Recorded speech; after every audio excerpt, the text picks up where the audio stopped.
Buyer बस ठहरा रहा और मार्केट चलने लगी वाली स्थिति हो गई।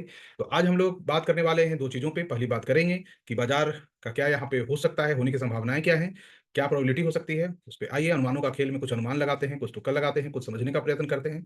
साथ ही साथ मैं बताऊंगा थोड़े से ऑप्शन में आप लोग जो काम करते हैं, खासकर इंट्राडे करते हैं या 2-3 दिन का ट्रेड, उनके लिए भी कुछ चीज़ें मैं बताऊंगा कि आपको उसमें क्या समझदारी रखनी चाहिए।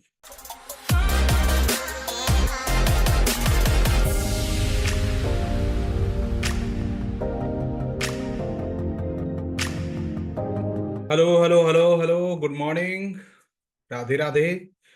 आप सभी को पहले नवरात्रा की बहुत बहुत शुभकामनाएं हों। ईद मुबारक हो, आप लोग खूब आगे तरक्की करें।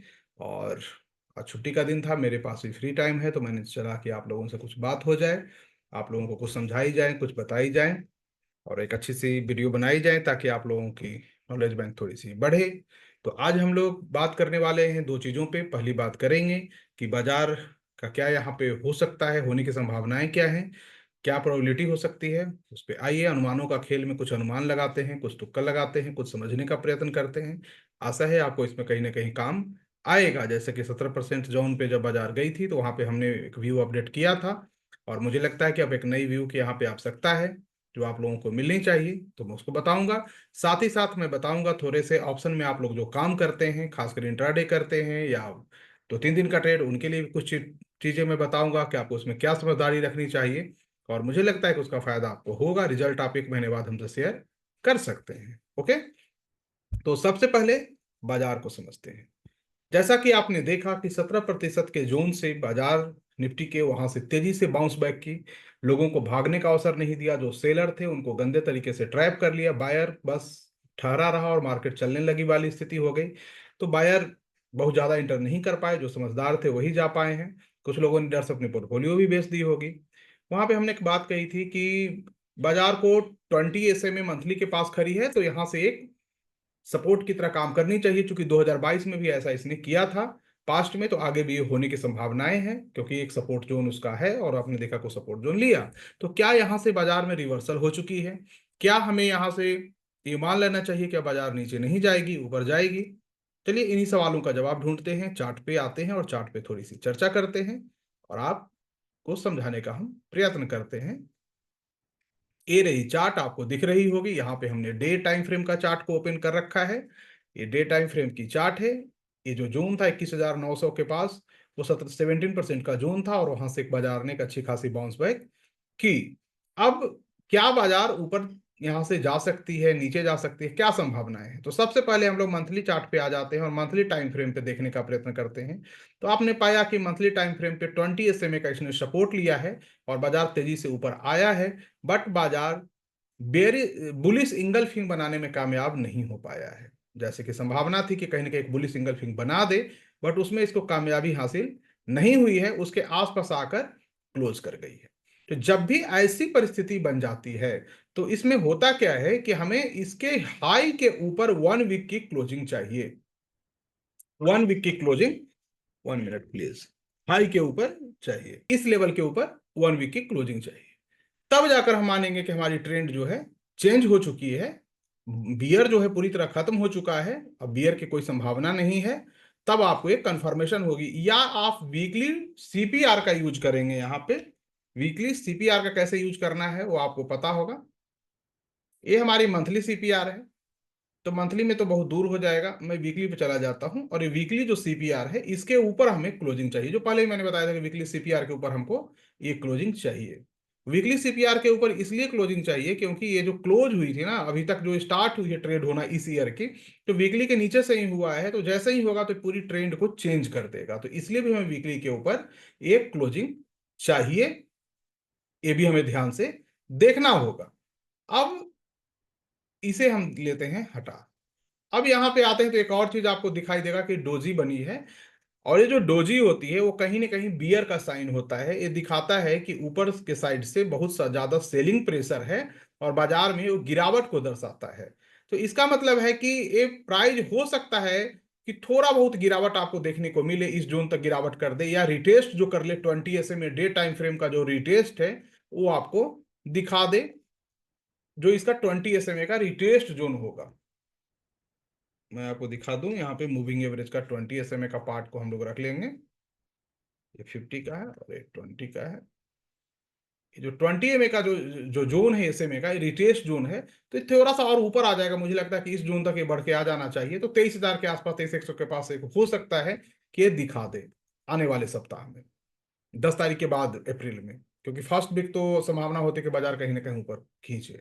तो हो सकता है, इस बात को ध्यान रखिएगा। लेकिन अगर ऐसा हो कि किसी भी कारणवश ये डोजी का जो एक क्लोजिंग प्राइस है इसके ऊपर डे क्लोज कर जाती है, डे क्लोज कर जाती है, तो वहां पे एक व्यू फेल कर जाएगा। ये व्यू तभी आपको काम करेगा जब इस डोजी के नीचे 23,400 के नीचे बाजार जाकर सस्टेन करेगी या क्लोज करेगी। 23,400 के नीचे अगर क्लोज कर जाती है तो हम 23,000 के लिए एक संभावना व्यक्त करेंगे कि बाजार का प्राइस वहां तक एक रिटेस्ट करने जा सकता है 20 SMA, और फिर ऊपर जाएगी। अब आप कहेंगे क्या बहुत बड़ी गिरावट की संभावना है? तो बिल्कुल नहीं। रीजन क्या है कि जिस तरह से मंथली कैंडल बनी है, एक क्वार्टर तक तो आने की संभावना होती है, जो कि 23,000 के आसपास आती है। उसके नीचे जाने की कोई संभावना नहीं हो, रिटेस्ट करेगा और फिर कहीं ना कहीं ऊपर खींचने का प्रयास करेगा। और जैसा कि हमने पहले भी अपडेट किया था कि 15 अप्रैल के आसपास से हमें बुल देखने को मिलेगा। तो ये 15 अप्रैल के पहले जो भी ये कहानी करना है कर लेगा। तो एक चीज ध्यान रखिएगा कि डे टाइम फ्रेम पे जब 23,400 के नीचे प्राइस आपको निकलता हुआ दिखाई दे, 23,400 के नीचे, और वो जाकर सस्टेन कर जाए, मतलब 1-2 घंटे ट्रेड कर ले, तो ये संभावना होगी कि वो 23,000 का जोन को दिखा दे, या क्लोज कर जाए 23,400 के नीचे। दोनों में से जो भी हो जाए, तो 23,000 का जोन हम देखेंगे कि वहां तक हमें दिखाने की कोशिश कर सकता है। एक चीज और यहाँ पे एक फॉर्मेशन बनी है, बोलिंजर बैंड में आप जाएंगे तो एक बीबी ट्रैप की फॉर्मेशन बनी है। बट एक बहुत अच्छा वाला बीबी ट्रैप जो कर सकते हैं कि शार्प फॉल करते हुए चला जाए, वो नहीं हुआ है। और बीबी ट्रैप बनी भी है तो मैं मान के चलता हूँ कि रेजिस्टेंस के पास है, और टैक्स हार्वेस्टिंग जो हुई थी जिसका इफेक्ट यहाँ पे देखने को मिला था, जिससे एक फॉर्मेशन भी ये बनी थी। तो आप 23,400 पे नजर रखिएगा। जब तक 23,400 सेफ है तब तक कोई गिरावट की उम्मीद नहीं है। हाँ, 23,400 के नीचे अगर क्लोज करती है बाजार या 2 घंटे सस्टेन करती है, तो फिर नीचे हमें रिटेस्ट करने का आपको अवसर करवा देगा, बाजार एक मौका दे देगा। इस बात को ध्यान रखिएगा, क्योंकि डोजी बनी है तो इसका कुछ ना कुछ तो इफेक्ट आपको देखने को मिलेगा बाजार पे। बुल तभी आएगी जब इस डोजी के हाई के ऊपर क्लोज कर जाएगा, या इस क्लोजिंग प्राइस के ऊपर दो क्लोज कर जाए। जो ये जो क्लोजिंग है 23,525, इसके ऊपर दो क्लोज कर जाती है, 2 दिन का क्लोजिंग, तो भी एक संभावना होगी। लेकिन मेन बुल आएगा जिस दिन इसके हाई के ऊपर क्लोज करेगा, तो मेन बुल आ जाएगा, फिर बियर पूरी तरह से बाजार से खत्म हो जानी चाहिए। तो यही ये बाजार पे है। और जब यहाँ पे व्यू हो जाएगा जो भी मैंने बताई है, उसके बाद हम आगे फिर से एक वीडियो बनाएंगे इस व्यू के लिए कि आगे क्या संभावनाएं हैं। इतना पे नजर रखिएगा। रोज रोज क्या करेगा नहीं करेगा उस पर ज्यादा दिमाग नहीं लगाना है। सिंपली एक लेवल काउंट करना है कि इसके नीचे ये करना है, इसके नीचे हमें बुल बनना है, इसके ऊपर बियर बनना है। उसी में ट्रेड का पैटर्न करना है। और ये 20 SMA भी हमारा है 23,441, तो 23,400 के नीचे किया तो ऐसे भी एक बियर फेज आपको दिखाई देगा 500 पॉइंट का, वो हमें दर्शन करवा देंगे। तो सारा डिपेंड करता है कि 23,400 के नीचे क्लोज करता है या नहीं करता है। डे टाइम फ्रेम, याद रहे, डे टाइम फ्रेम करेगा तो इसकी दिखाएगा। लेकिन बहुत बड़ी गिरावट की भी उम्मीद नहीं है।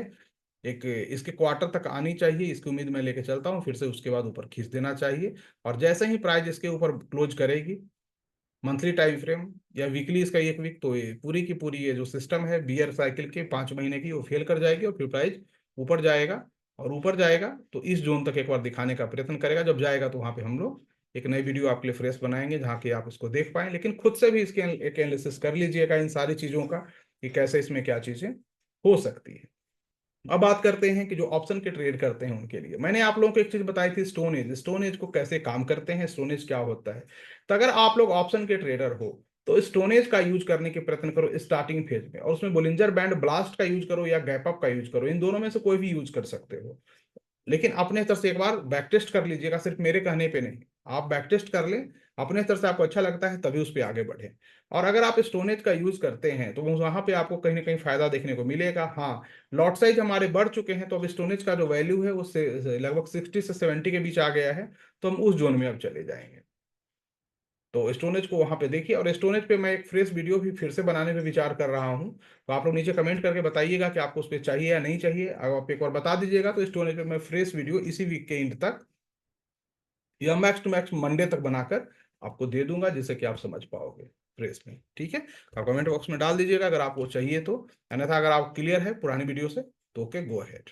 तो यही व्यू था, इसी को देखिए और इसी के साथ अपना जो भी आपको प्लान बनानी है बना लीजिए। साथ ही साथ मैं बताऊंगा कि जो भी एक्सपायरी डे की ट्रेड होती है, सैलरी ट्रेड होती है, उस ट्रेड में हमें एक्सपायरी के दिन पोजीशन बनाते हैं। इस बार की जो पोजीशन बनी हुई एक्सपायरी के दिन नहीं बनाया था, क्योंकि टैक्स हार्वेस्टिंग का इफेक्ट था, जिसके कारण हमने 28 को बनाई है। और अगर ट्रम्प साहब कुछ नहीं बोलते हैं तो ऑफकोर्स इसको प्रॉफिट में आना चाहिए और अच्छे खासा आना चाहिए। तो आइए देखते हैं क्या होता है। ओके, थैंक यू, धन्यवाद। जल्दी फिर से एक बनाइए, तब तक आप देखते रहिए।